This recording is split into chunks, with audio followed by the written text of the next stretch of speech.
नमस्कार दोस्तों, आपका KRD A1 वॉइस में स्वागत है। वह फुटपाथ पर बैठकर अखबार और कागज़ के लिफाफे बेचता था। होगा कोई 13-14 साल का सहज सरल व्यवहार का बालक। जाने क्यों उधर से आते जाते अखबार लेते मैं उससे लगाव महसूस करने लगा। शाम को कुछ देर उसके पास बैठकर खबरें पढ़ता और कभी कभी बिना ज़रूरत के ही उससे लिफाफे भी खरीद लाता। माँ आश्चर्य करती तो मैं चुप रह जाता। एक शाम मैंने वेज बर्गर लिया तो उसके लिए भी लेता गया। उसने बहुत स्वाद से खाया और आंखों में आंसू भर आए। मिर्चें लग रही है क्या, मैंने पूछा तो वह कुछ न बोला, बस इनकार में सिर हिला दिया। उसने पैसे देने चाहे तो मैंने प्यार से झिड़क दिया। उसकी आंखों में एक विशेष भाव था जिसे मैंने सम्मान ही समझा। ऐसे ही कई दिन गुजर गए और एक दिन वह दिखा नहीं तो मन में कुछ बेचैनी और व्याकुलता महसूस की। उसके पास ही बैठकर खिलौने बेचने वाले से उसके बारे में पूछा तो उसे कुछ पता न था, लेकिन उसने अरुण के घर का पता बता दिया जो पास ही था।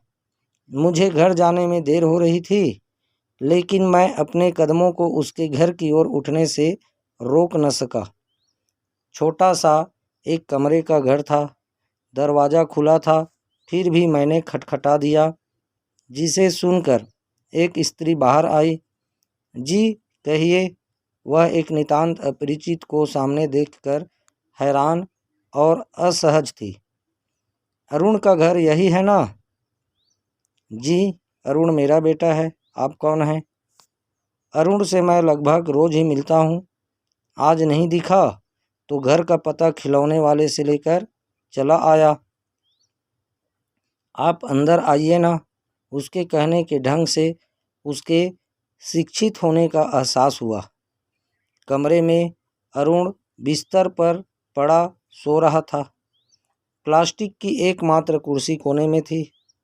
अरुण की माँ उसके बिस्तर पर पैरों की ओर बैठी और मैं उस कुर्सी पर फर्श पर कागज़ और लिफाफे बनाने की ले पड़े थे। घर के हालात पर वह शर्मिंदा हो रही थी। मैंने अरुण का हाल चाल पूछा तो पता चला वह कल से बीमार था। होम्योपैथी की दवा ली थी, किंतु कोई आराम नहीं आया। आज तो वह उठ ही नहीं पाया था। मैंने तुरंत अपने फैमिली डॉक्टर को फ़ोन लगाया और उसकी माँ से बात कराई। उसने जो दवाएं बताई मैंने ऑनलाइन ऑर्डर कर दी। उसकी माँ मेरे पैर छूने लगी, जिसे बड़ी मुश्किल से रोका मैंने। वह नम आंखों से मुझे बताने लगी कि अरुण अक्सर मेरी बातें करता है। एक दिन आप उसके लिए बर्गर लाए थे ना? हाँ, तो अपने पापा के गुजरने के बाद उसने कभी बर्गर नहीं खाया। वही अरुण के लिए लाते थे।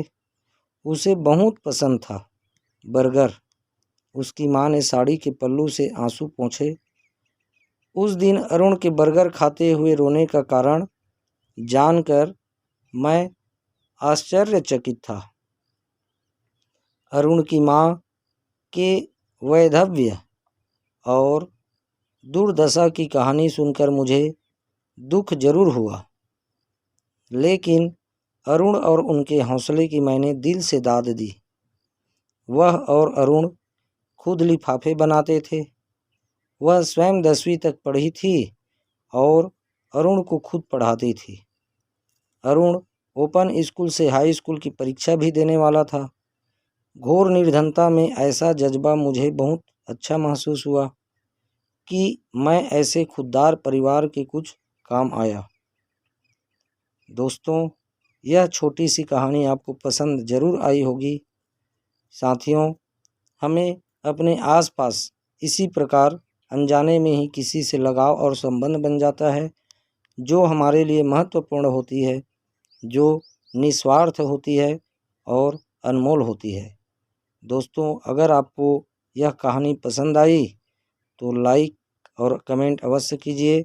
साथ ही इसी प्रकार की सुंदर और अच्छी कहानियों के लिए आप मेरे चैनल को सब्सक्राइब करें और बेल आइकन को दबाना न भूलें।